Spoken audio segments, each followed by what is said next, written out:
लड़का कहे ऐ खुदा तुझसे अर्जी लगाऊं, ऐ खुदा तुझसे अर्जी लगाऊं, ऐ खुदा तुझसे अर्जी लगाऊं, ऐ खुदा तुझसे अर्जी लगाऊं, ऐ खुदा तुझसे अर्जी लगाऊं, वो मुझे मैं उसे भूल जाऊं, वो मुझे भूल जाऊं, उसे मैं उसे भूल जाऊं। वाह।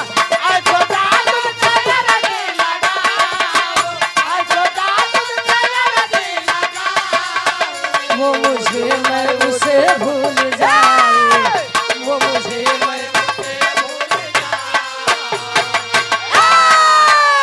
लेकिन कभी कभाव है एक लाइन विश्वकर्मा महाराज खातिर यानी विश्वकर्मा भगवान जी खातिर कहे कला विश्वकर्मा अपनी दिखाए, काला विश्वकर्मा अपने दिखाए, काला विश्वकर्मा अपने दिखाए।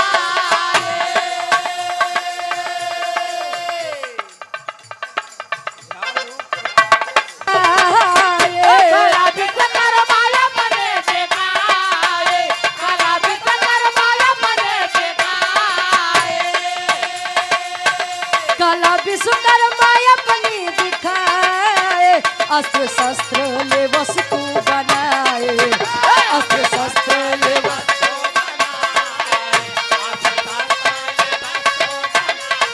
हाँ, काला विश्वकर्मा जियो। दिखाए, काला विश्वकर्मा अपने दिखाए। अस्त्र शस्त्र ले वस्तु बनाए, अस्त्र शस्त्र ले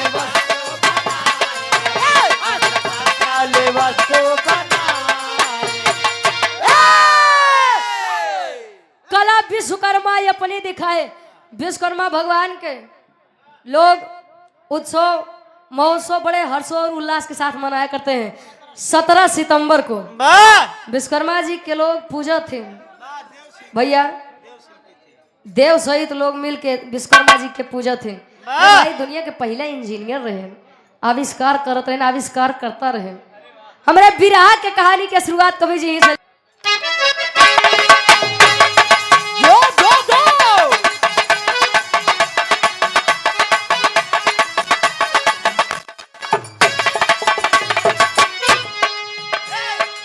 समय था ऐसा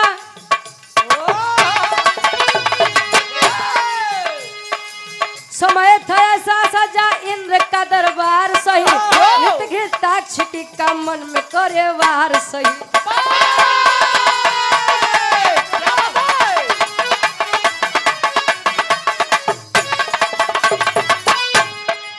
अप्सरा घृताक्ष तो नृत्य की दीवानी थी, उन्हीं की बेटी चित्रंगदा सयानी थी।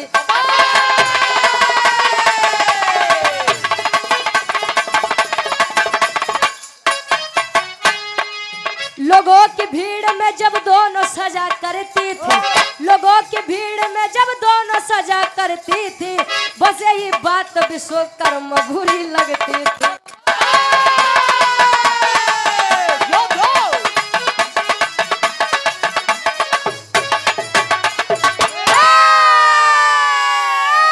हृदय के गार्जियन जी सम्मानित आप अनुज यादव उर्फ दीपू भैया, जिला पंचायत प्रत्याशी वार्ड नंबर 4 बहरिया प्रयागराज से 200 रुपए का महान आशीर्वाद।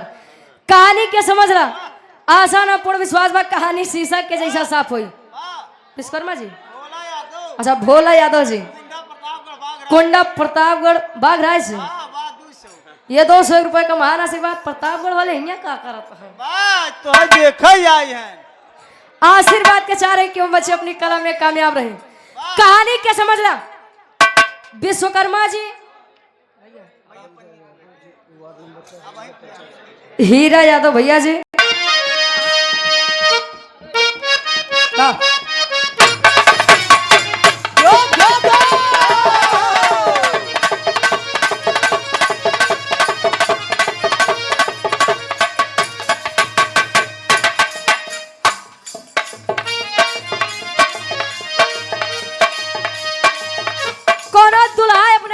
से कहे आहा, बाजार से जब सामान खरीद के आए तब भैया के चीज के कमी बताओ लागे का नहीं लाया का नहीं लाया तब दुल्हावा समझावे का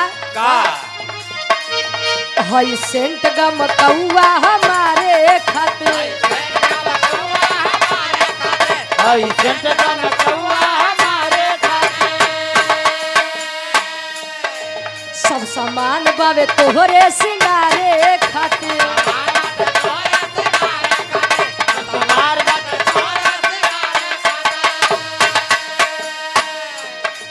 हई सेंट गम कौआ हमारे खातिर सब सामान बावे तोहरे सिंगारे खातिर का दुलही कहे टिकुली लैला झुमका लैला कजरा हाई फाई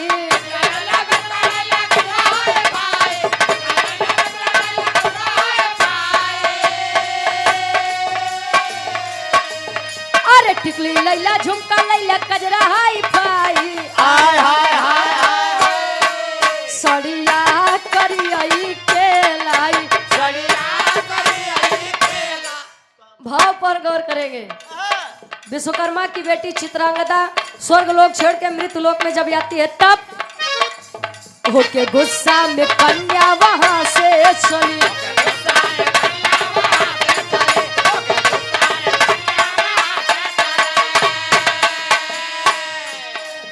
धरती लोकवा में आई कचनार कली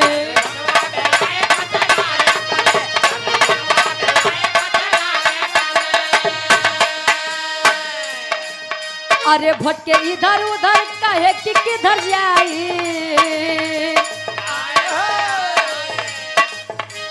भटके इधर उधर कहे कि किधर जाई हाय हाय हाय हाय राजा सूरत के पास आई ए, उषा हॉस्पिटल डायरेक्ट बस में दोनों के बीच में प्रेम हुआ। अब कहा थे प्यार किया तो डरना क्या जब डरना तो फिर करना क्या प्यार किया है कोई चोरी नहीं की और छुप छुप के यहाँ है भरना क्या वाह राजा सूरज से चित्रांगदा कहे न अब हम तोरे बिना जियब ना तोरे बिना मरब जियब तो साथे मरब तो साथे अब इतनी बतिया चित्रांगदा राजा सूरज से बताई किया और वचन दे के गए कि मैं यदि शादी करूंगी तो याब से करूंगी अन्यथा किसी से नहीं करूंगी। वचन दे के मृत्युलोक छोड़ के जब स्वर्ग लोक में आई हाँ। स्वर्ग लोक में जब आई तो विश्वकर्मा जी अपने बिटिया बड़े स्वयंवर रचते हैं।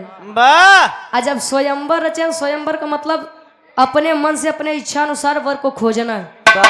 स्वयंवर रचे कहे कि इतना जने में हमारे बिटिया के लायक केहू मिल जाए वाह एकर शादी कई के कब विदा कह दे वही नाचे गावे अच्छा वही गावे चाहे हुई रोवे।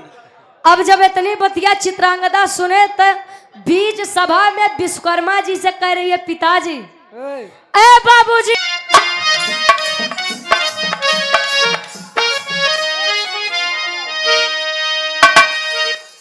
तर से बढ़िया कवि जी फर्ज लिखते हैं। विश्वकर्मा जी अपने बिटिया चित्रांगदा के शराब सुनाते हैं कैसे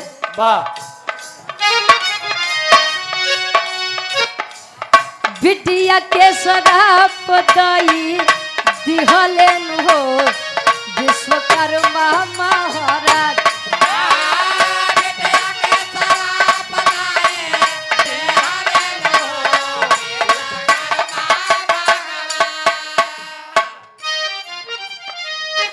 विश्वकर्मा जी श्राप सुनाते हैं कि जा हम तुझे श्राप देते हैं कि तू जिससे भी शादी करेगी मेरी मर्जी के खिलाफ उसकी मृत्यु मंडप में ही हो जाएगी मतलब सुहागिन बनते ही तू विधवा बन जाएगी। इतनी बतिया जब चित्रांगदा सुने स्वर्ग लोक छोड़ के मृत्यु लोक में आए सोच रही है कि मेरे जीने का आखिर मतलब ही क्या है। मैं अपने चाहे मन चाहे लड़के से शादी नहीं कर सकती और शादी करे सोचबो करे तो सोच ले कि शादी करते मन हमार दुल्हा तो बेचारा पर लोग सुधार दे तो काहे मोकर जिंदगी नाश करी। यही सोचकर पानी में कूद करके अपनी जान देने की कोशिश करती है। टेरी के भाव में कवि जी लिखते हैं कैसे और ये आप सूरज यदुवंशी जी के पूजनीय चाचा जी धर्म के हमारे भी चाचा जी द्वारिका प्रसाद यादव जी अंबिका प्रसाद यादव जी अब चाचा एक बात बताए वाह एक कि जैसे अगर हम सभी गाना गाई बड़ा झरले बारू काजल मरले बारू वाह कहे पगली हम कहाँ काजल लगाई है अरे थम का कहे का चाचा हम तो बदेगा हो तो वाह हम ए भैया बड़ी सुंदर सुंदर गीत कोनो जवाब नहीं बा बड़ा बढ़िया वीर रस के बिरहा क्रांतिकारी बिरहा आप लोग सुना चंद्रशेखर आजाद जी के बारे में वाह आजाद पार्क में भी आज भी ये प्रयागराज में गाहक नहीं भैया आजाद पार्क में मोर तो घर आई है जाए दे ए भैया अब दुल्हन कुछ बजाला के बाद जैसे राजन जी के आदेश रहे एक छोटा सा बिरहा यारों से हो जाइए रतियों में कार्यक्रम बा अरे हमारा नसीब अब हेलो ए भैया एक बजिए तनी बढ़ाए देता है हाँ हेलो साउंड की आवाज बढ़ाया हेलो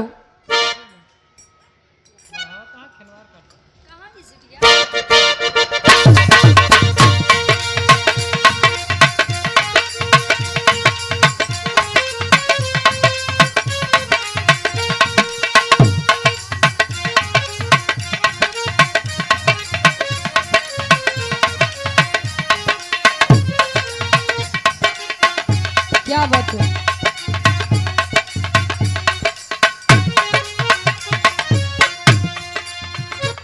बड़ी बढ़िया गीत के संकेत करते हैं हिंदी दुनिया वालों ने गाया वाह लड़का कहे साथ है सुनो बताओ थे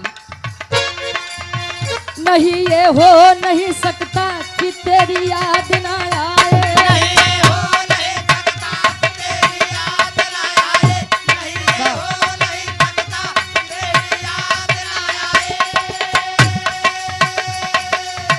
बिना तेरे कहीं भी दिल तेरा अब चैन ना पाए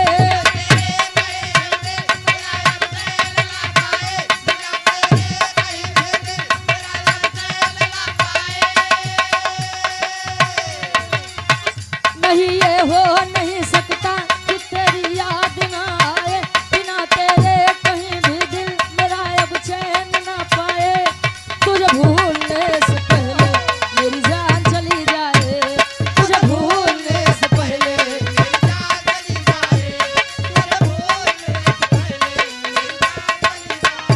मेरी जान चली जाए मेरी जान चली जाए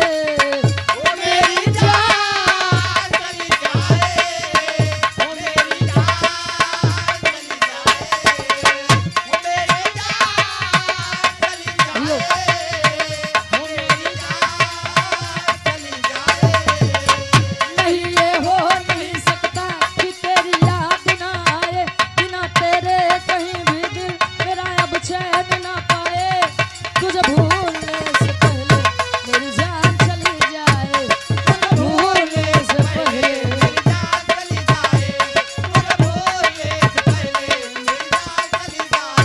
मेरी जान चली जाए मेरी जान चली जाए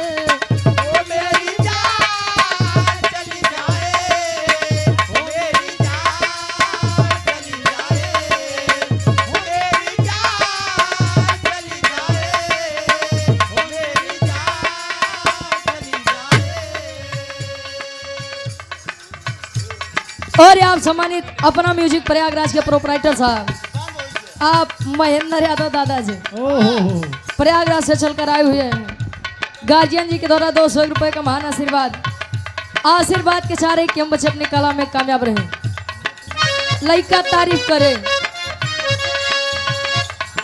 फूल गुलाब का फूल गुलाब का लाखों में हजारों में एक चेहरा जनाब का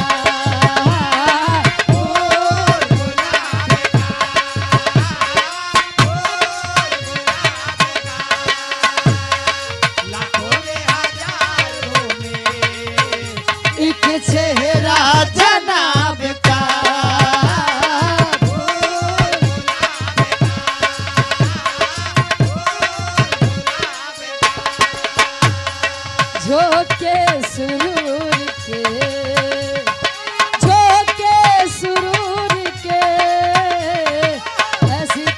तारीफे ऐसी तारीफे करीना कोई सीखे मुझसे।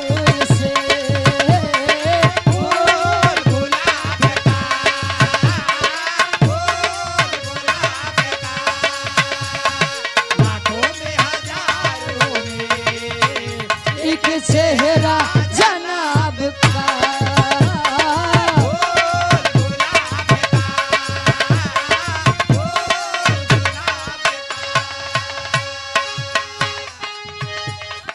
Hello hello.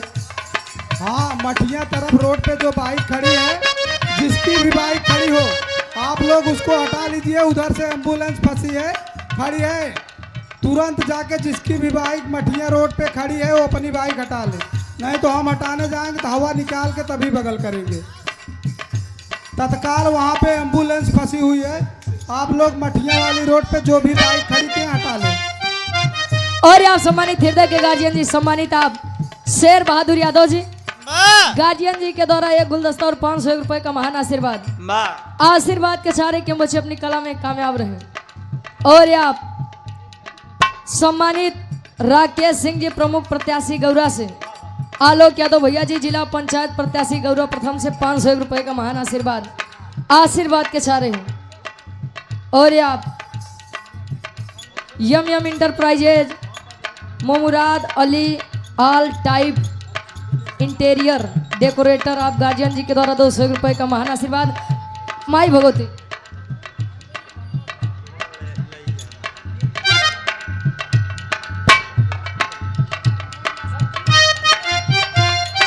पालकी में होके सवार चली रे, मैं तो अपने साजन के द्वार चली रे। पालकी में होके सवार चली रे, मैं तो अपने साजन के द्वार चली रे। पालकी में होके सवार चली रे, मैं तो अपने साजन के द्वार चली रे। कोई रोक सके तो रोक ले, कोई रोक सके तो रोक ले, मैं नाचती छम छम छम छम छम। पालकी में होके सवार चली रे, मैं तो अपने साजन के द्वार चली रे। पालकी में होके सवार चली रे, मैं तो अपने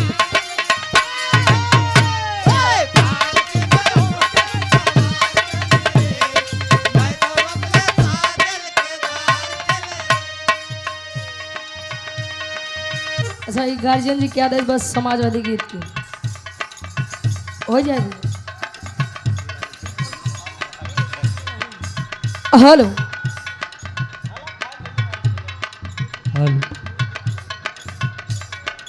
ये गार्जियन जी अमरपाल चचा यार देखा रुचि बोला होती है। समाजवादी गाना गाय सके थे कि नहीं? सही जौन गई। प्रदीप दिलीप ऑर्केस्ट्रा जागरण ग्रुप किसी भी शुभ अवसर पर शादी विवाह तिलक सगाई बर्थडे पार्टी का उचित रेट पर ऑर्डर लिया जाता है। मिलने का पता नारायणपुर कला बाजार जिला प्रतापगढ़। प्रोपराइटर मुलायम भैया प्रदीप दिलीप दीवाना। 51 रुपये आशीर्वाद के चारे। माई भगवती तोरे कामे में दिन दुना रात चौगुना तरक्की दे। एक लाइन समाजवादी गीत के फरमाइश बा, ओकरे बाद एक छोट सा भी रहा। अब